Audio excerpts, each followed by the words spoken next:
What's up, everybody? Welcome to Flippin Bats. The offseason rolls on, and the winter meetings are currently ongoing in Nashville.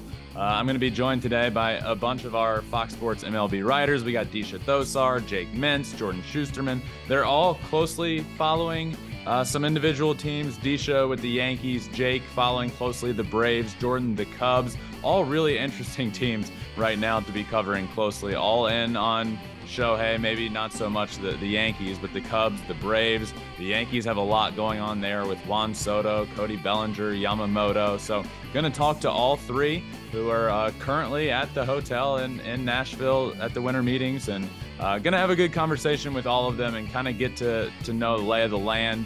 Where's Shohei going to go? Who's going to fall first? That sort of stuff. But this is going to be a lot of fun. The winter meetings are always fun. This year it's a little slower right now, probably because everybody's waiting on Shohei Ohtani to fall. So we will see, but a lot of good stuff to talk about.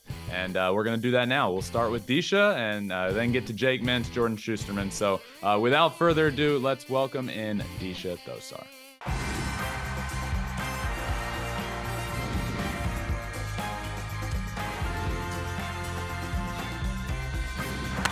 Fly ball onto the track, at the wall, it's gone! Home run! Turns on a ball, deep right field, and gone! What a game, what a moment.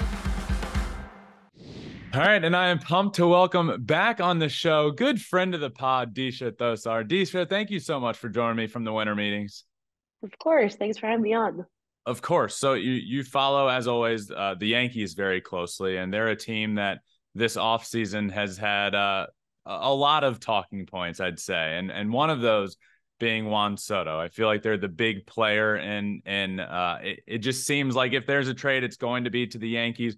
Talk to me about Juan Soto and what's going on there with the Yankees and how likely a trade might be.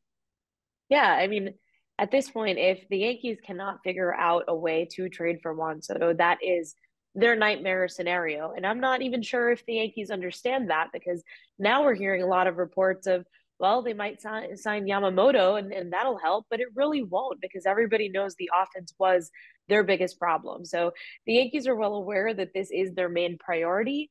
They should not consider switching to backup options just yet. And right now they are very much the front runners, but we're seeing other teams like the Blue Jays who could challenge that. So even if asking around over here, those who know Juan Soto best have said there's no doubt in their minds that he can handle a place like New York.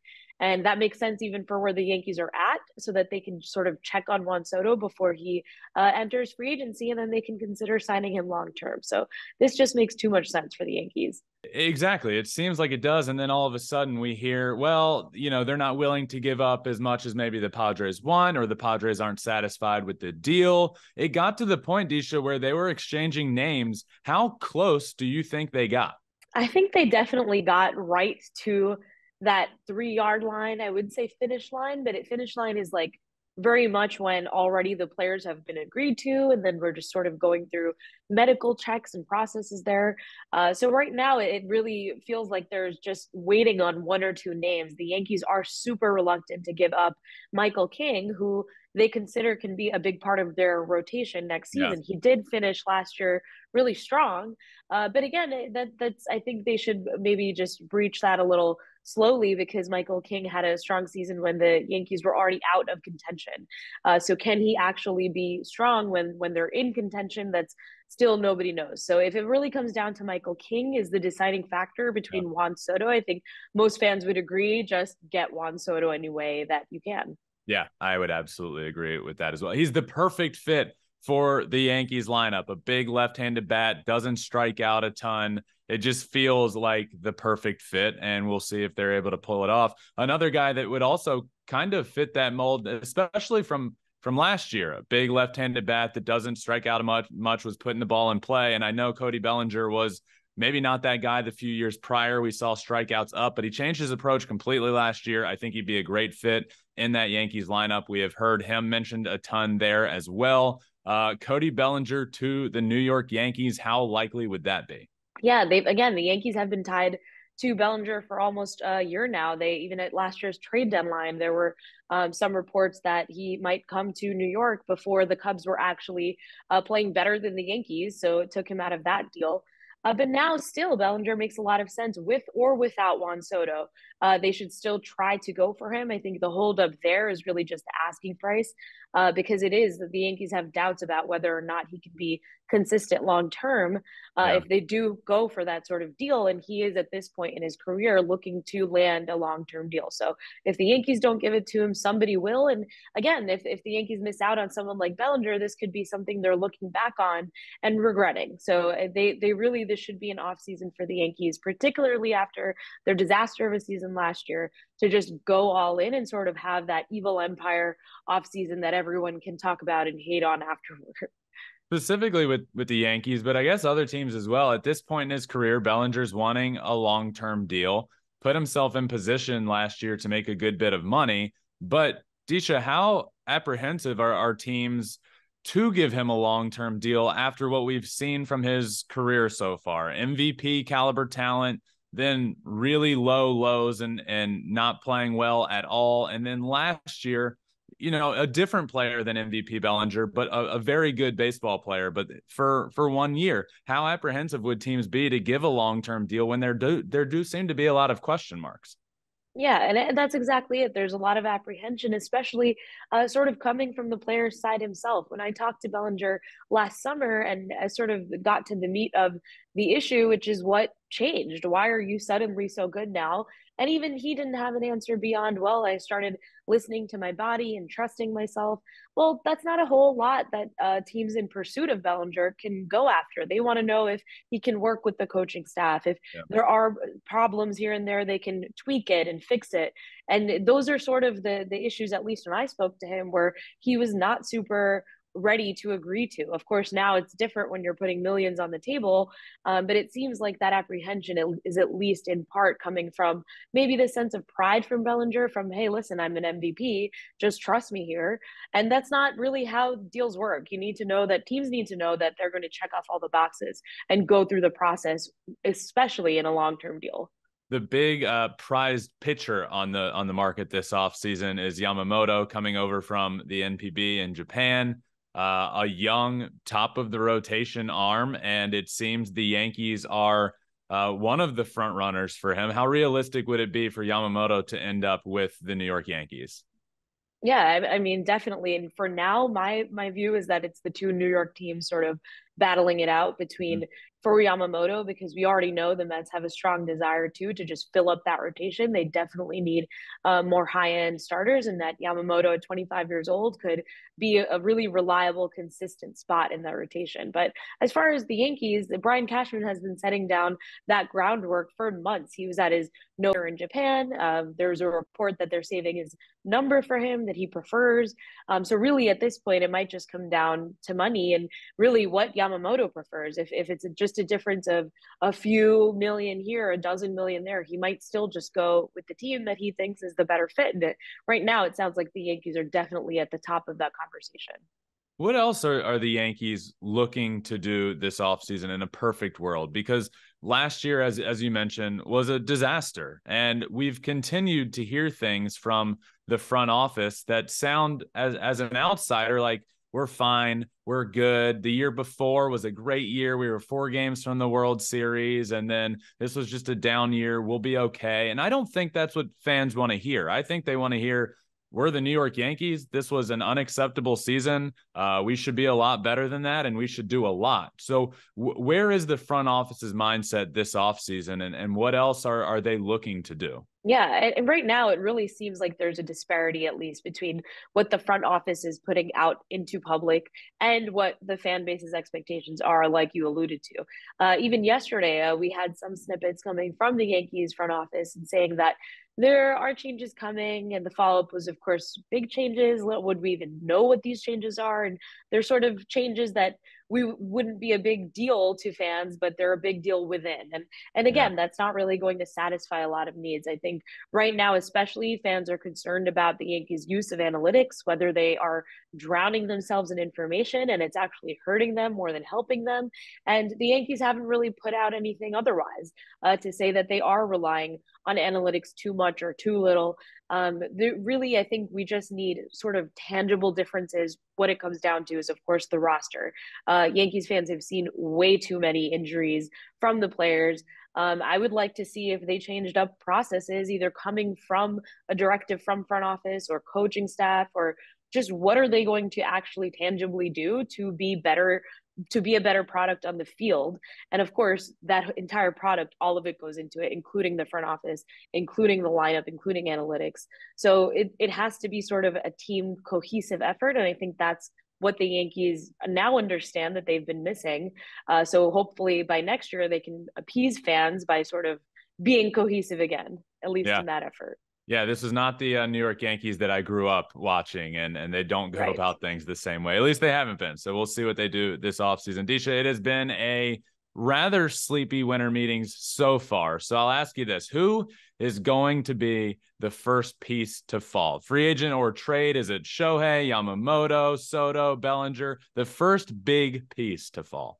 I do think it is everybody is waiting on Shohei Ohtani. Even David Stearns yesterday, Mets president of baseball ops, said it is a little slower right now at this point at the winter meetings than he's used to. And he believes it is because players like Ohtani at the top end of that free agent market have still not fallen. So I think everybody is waiting for Ohtani to decide. And once that happens, that'll clear up a lot of decisions for other teams on where to pivot to next. So I'll go with Ohtani first. Maybe Soto a close second. All right, perfect. Deesha, thank you as always. I really appreciate it. Of course. Thanks for having me on. All right, just wanted to thank Deesha again for joining me. Been on the show quite a few times. Always love having her on. Her insight with the Yankees, as we just talked about a lot, but also the Mets, both New York teams, she's really good on. Always check out her work on foxsports.com and the app as well. But really good to hear the insight. She thinks Soto's going soon. A close second to Shohei, she said. So we will see. Next up, we're going to talk to Jake Mintz all about the Braves. They're very interesting offseason, I'd say. One of the teams in on Shohei for sure. We've heard a lot about the Braves landing Shohei. Is that a possibility? How likely might it be? Dylan Cease, another big conversation with the Braves. It appeared that they were getting closer and closer to trading for that rotation arm that they really need. And then lately we hear, well, they might be out on Cease, but then maybe they're still in. So Jake is there in Nashville as well. So we'll see. How likely is it that they could end up with Dylan Cease? And what else do they need? What are they going after? What are the Atlanta Braves going to do? We saw those trades earlier this offseason, trading away some starting pitching, clearing some space on their 40-man roster. What is the plan? We're going to talk to Jake about all that. So without further ado, let's welcome in Jake Mintz. All right, I am now joined by Jake Mintz, live from the winter meetings as well. Jake, what's going on there in your opinion? How have the winter meetings been? I was there last year in San Diego, not there this year. So talk to me about what's going on there. So this year, nothing is going on at all. It is the single most boring winter meetings that I have ever been to in my time. The winter meetings usually, right, is an excuse for all the people in the baseball industry to be in the same place and interact and develop contacts and learn from one another. And in the case of front offices, it's where they're all in the same place. And so they make a bunch of trades and there are signings.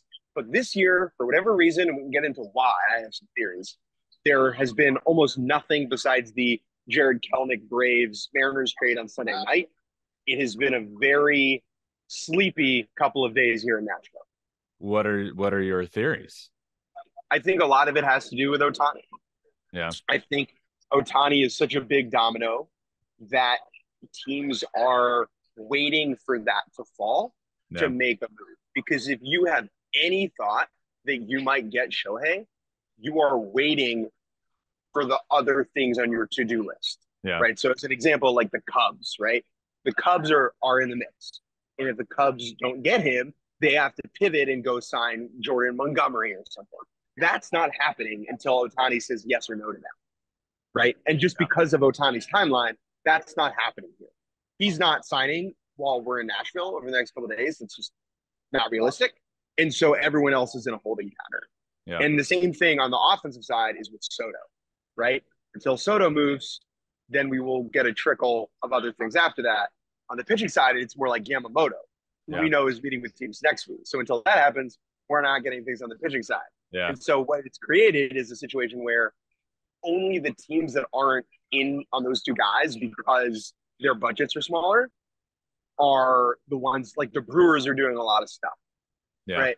And so that's why we've been left with this dynamic. So you are, Jake, closely following along with the Braves and what they're doing this offseason. We talk all about Ohtani. They are one of the teams on the short list that we've heard a good bit about. But then lately we hear they might not be as big of a player. But then you hear, okay, well, they're still in the mix. Ohtani to the Braves. How likely would you say that might be? They're a really interesting dark horse. The thing with Ohtani and any team is that we don't know. We don't know anything about any of his preferences. The only thing we know is like he met with the Blue Jays yesterday. Yeah. Right. That's it. And so like the Braves stuff is funny where it goes, oh, the Braves have interest. It's like, well, I hope so. Like, have you seen this guy? He's pretty good. Like, I hope they're interested in him. There was a tweet from the MLB on Fox account yesterday that cracked me up where it was like the Braves lineup with Ohtani in it. Yeah. And I think it just said thoughts. And like thoughts are that's good. Like it's not exactly like a contentious concept. You know what I mean? That cracked me up. It was like, yeah, dude, like Ohtani in the Braves lineup, which is the best lineup.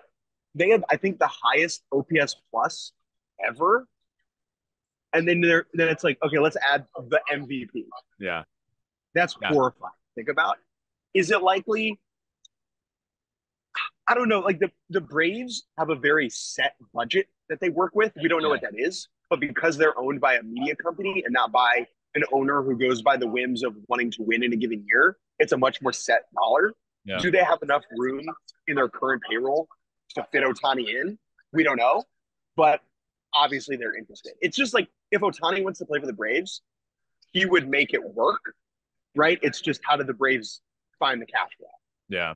So what is they're clearly in, they're not out on Ohtani by any means. So that's also, to your point, holding them up a bit and making other moves. If they don't get Ohtani and Shohei goes elsewhere, what is their backup plan? Where do they shift their attention to the day Shohei signs with potentially another team? So there are two big things on the Braves to-do list. One is to get another starting pitcher. So at present, it's Fried, Strider, Charlie Morton, Bryce Elder, and then kind of a mishmash of back-end guys. AJ Smith-Shawver is a top prospect who's really interesting. Alex Anthopoulos, the president of Baseball Ops, said that another top prospect, Kirsten Waldrop, who is super interesting splitter guy out of the University of Florida, who was a first-round pick last year. He could see time in the bigs in 2024. That being said, they need another arm, especially because Fried is hitting free agency a year from now. And here's a good way to think about the Braves, right? If they haven't signed an extension, they're probably going to leave, right? Yeah. History has taught us this. And so a year from now, they're going to have to fill another spot. And so I think it's likely that they add a notable starting pitcher at some point during this offseason. Now, that could be through trade. It could be someone like Michael Wacha, right? Fits in that kind of rotation in that role. On a higher end, it would be Jordan Montgomery. They're definitely in on the Yamamoto mix, but I think the Mets will outbid them for Yamamoto. So that's one, is the starting pitching stuff. And then the second is the bench.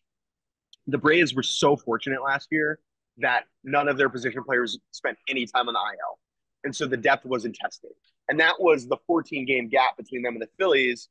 Those teams were not 14 games of quality apart. We saw that in October. Right. It's just that the Braves stayed healthier and they were more consistent.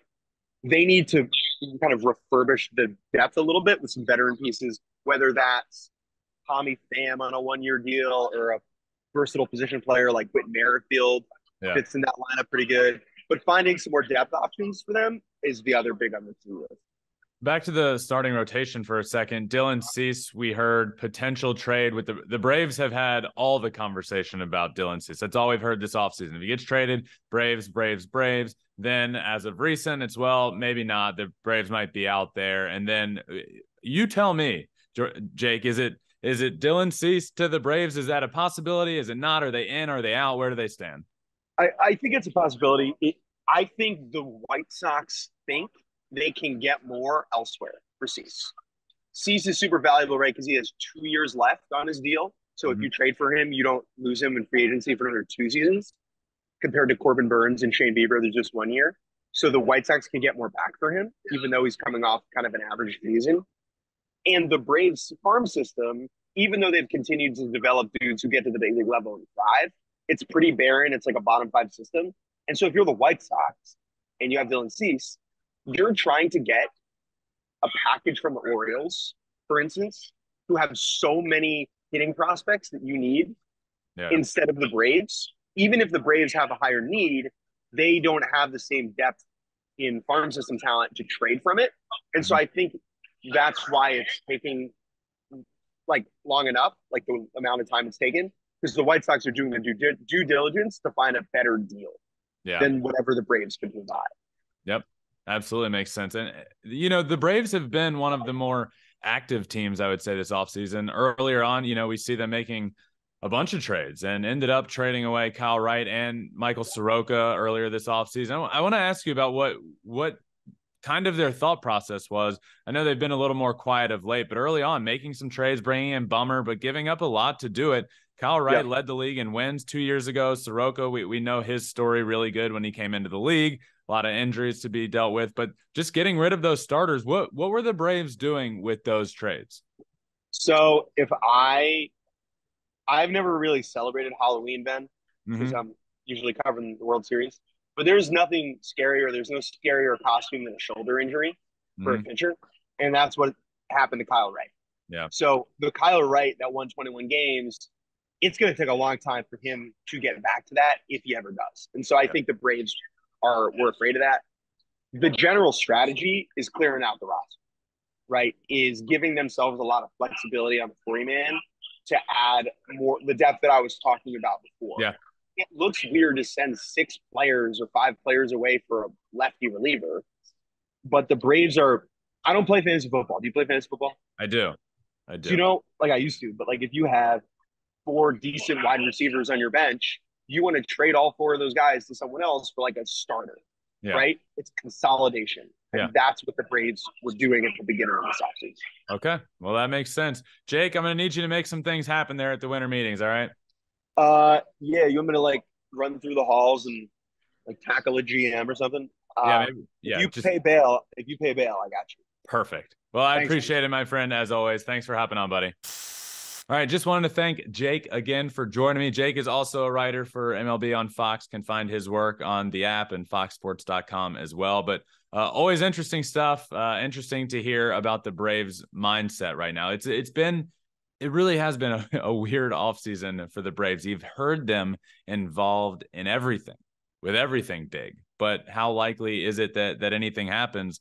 We'll see. I discussed yesterday on the episode the Braves and a potential landing spot for Shohei Ohtani. It does make a lot of sense, but where are they at money-wise, and are they able to land a guy like him? All of the other teams that seem to be at play, the Cubs, the Dodgers, the Giants, the Blue Jays, it all seems like they have the money to go get Shohei. And the Braves, there's just question marks there, but it does seem like a good landing spot. They are going to be winners for a long, long time.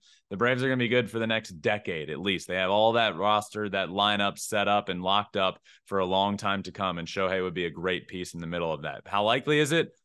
Time will tell. But a team that I think it might be a little more likely, and I said that yesterday, is the Chicago Cubs. And Jordan Shusterman talks all about the Cubs, has been following them closely, a really good team to follow closely this offseason because they're one of the teams that has been more and more and more linked to Shohei. And there's a lot of other conversations around them as well. They got Craig Counsell earlier this offseason, the highest paid manager of all time. What else are they going to do? Even if they land Shohei, they have some serious question marks on that roster. They are close to winning. We saw it this year. They were close to a winning baseball team.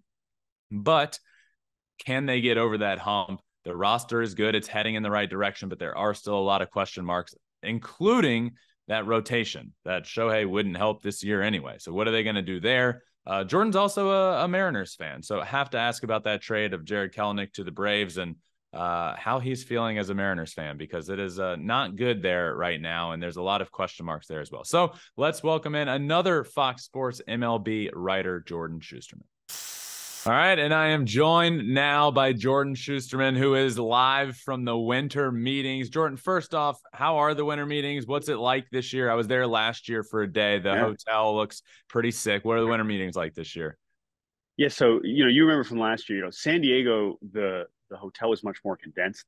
Mm-hmm. This is such a sprawling, absurd creation of American capitalism and resort culture that it is more chaotic and much easier to get lost, but also there's a lot more to look at. So in that sense, it's been pretty fun. So you are closely following along with a lot of what the Cubs are doing this offseason. So let's talk some Cubs, and naturally the biggest conversation of all of free agency and the offseason is Shohei Ohtani. And one of the teams that he is most closely linked to is the Chicago Cubs. So Jordan, let's start with that one. Shohei Ohtani to the Cubs. What are you hearing on that now, and how likely would you say that might be? Yeah, it seems like they've really put themselves in a pretty strong position. I know a lot of the recent reporting has, of course, we've been hearing about the Dodgers, we've been hearing about the Blue Jays, but I think knowing how aggressive, there has been a lot of buzz just since the offseason ended that the Cubs were really going to go strong for this again. Remember, they were very much in the mix back in 2017. They were a finalist at that point. And while, we don't know necessarily how close they were to making it happen then, this is a time where they're clearly ready to push. Now, the thing that I find most fascinating about their situation now is this is a roster that has a good number of holes, right? And they had some success this year. They didn't really finish strong. And I think we're maybe underestimating how important it would be to land someone of a Shohei Ohtani's caliber. I know we kind of apply that logic to a team like the Giants, but I think the Cubs, they really need this guy. And I'm really curious how they would pivot in the case that they miss out. So the big signing already for the Cubs has been Craig Counsell coming over from their division rival, the Brewers. Comes over the highest paid manager of all time now. So safe to assume, Jordan, that you go pay a manager that kind of money and switch him over from your interdivision rival. If they don't land Shohei, they're going to go hard and they're going to keep pushing for these top free agents. Yeah, I would think so. Now, of course, he is one of one in terms of a free agent. I don't got to tell you that, but even if that means pursuing, I know the Juan Soto talks have really been focused more on teams also like Toronto, like New York, which makes sense. But again, this lineup could use some boosts. I think the pitching staff as well. I would assume so. It seems fair. Well, if you're going to spend that much on a manager, at the same time, you could also argue, hey, what if they might think that Craig Counsell is going to help us?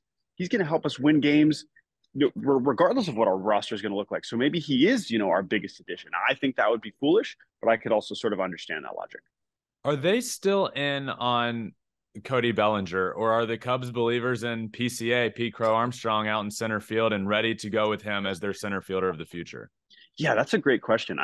I've been surprised how many people are willing to say, I actually think that there is a chance that he could circle back. I can't imagine it's plan A. I mean, like you said, there's only that. If we assume they want to spend more money in free agency, even if it's not Shohei, there's only so many places to do that, especially on the offensive side. And Bellinger would seem to fit there. And Bellinger's market is maybe smaller than I think some teams or some people maybe expect. So in that sense, I can see them kind of circling back and deciding that he is still a really good fit there. But I have to imagine they'd rather roll with the kids. I mean, they have even more outfield depth coming, not just PCA. So I have to think that they would rather spend that money on pitching. Than try and keep Cody for what could end up being a pretty large contract. Yeah. So we talk Shohei, and you mentioned even if they sign him, there's holes on this team and there's holes on this roster. And the clear glaring one to me right now is their pitching rotation. I mean, if the season started tomorrow, they'd struggle to have 5 starters in the rotation, period. So what are they doing? You lose Marcus Stroman last year. You still have a top of the rotation type guy in Justin Steele. I love him.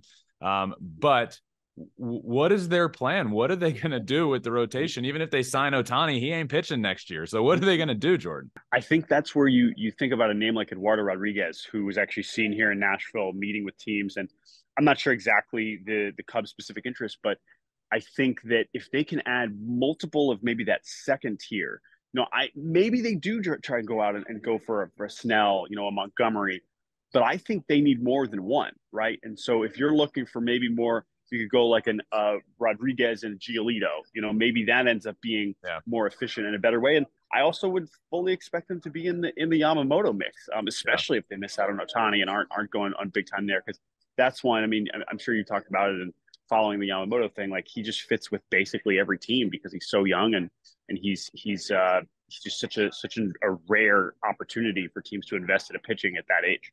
Yeah, the Cubs to me are one of the most interesting teams in what they're going to do coming up in free agency. Obviously, still linked to Shohei.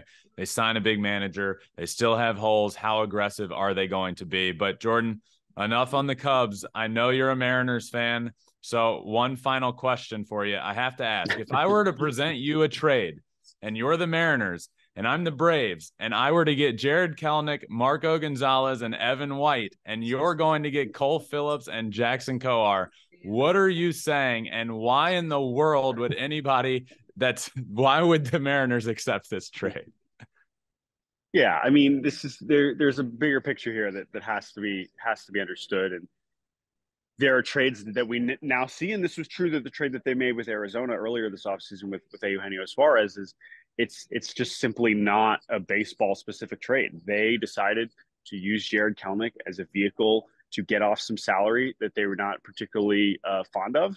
And unfortunately, for whatever reason, their spending capabilities, it seems like, changed at some point between when the offseason started and where we are now. And that's something to do with the TV deal and all kinds of stuff. But because of that, they've looked at their situation. They say, if we want to improve and make this roster better, which they should have a lot of pressure to do, they had to move off some money to try and do that. Now, I don't think they wanted Jared Kelenic to be the one to make that happen. Yeah. And that's really disappointing. And I think that's why Mariners fans are rightfully upset. But there have to be more moves coming. And as for what those are, unfortunately for Mariners fans, they're going to have to be patient. Take your media hat off for a second and put your fan hat on for a second with the Mariners.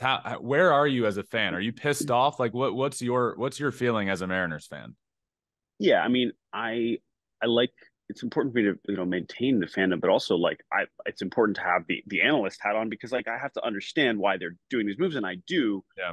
It is just frustrating when you are making the decision to really go down such a murky, mysterious road of what happens next. It's not an obvious thing. When it first happened, I'm like, oh, they have to have something lined up, something big, something like Juan Soto, something like that. But it's like the opposite of that. Like, it seems like they've opened up the opportunity to do a lot of different things, but it's so unclear what those are. And this offense needs so many additions now that, like, their ability to stick the landing on this offseason is going to be really challenging. So I'm trying to be patient too. I'm very curious and excited to see what happens next. But at the same time, like, that's a lot of pressure, and they've put themselves in a very challenge. I think the way I described it on Twitter is a self-designed obstacle course, and that is not a particularly fun place to be, I imagine, at this point in the offseason.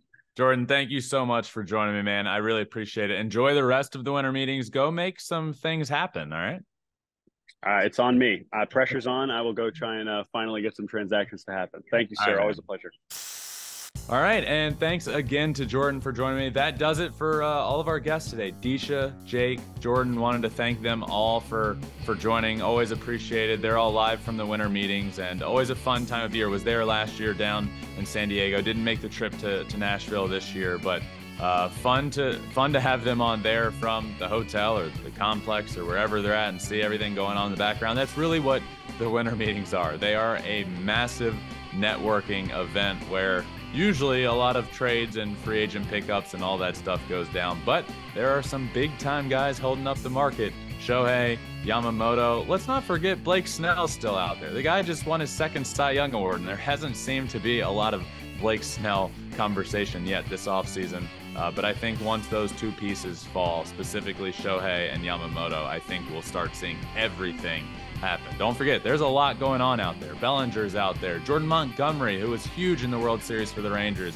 is out there. Snell, there's a lot that needs to happen, and time for it to happen is getting less and less and less. So once the floodgates do open, they are going to open fast, and a lot will happen. And we'll be covering it all right here on Flippin Bats. Make sure you stay tuned. We have a couple episodes every week, and we'll be updating you on every single thing that's happening currently it is the winter meeting. So I wanted to thank those three again for joining me, and thank you all for listening. Make sure you're subscribed wherever you listen to your podcast, Apple, Spotify. You can watch everything now on Spotify, which is great. You can also watch everything on YouTube at Flippin Bats Pod, on all social media to see everything and to follow along. So that does it for this episode, live with those three guests from the winter meetings. Thank you all for listening. Until next time, this has been another episode of Flippin Bats.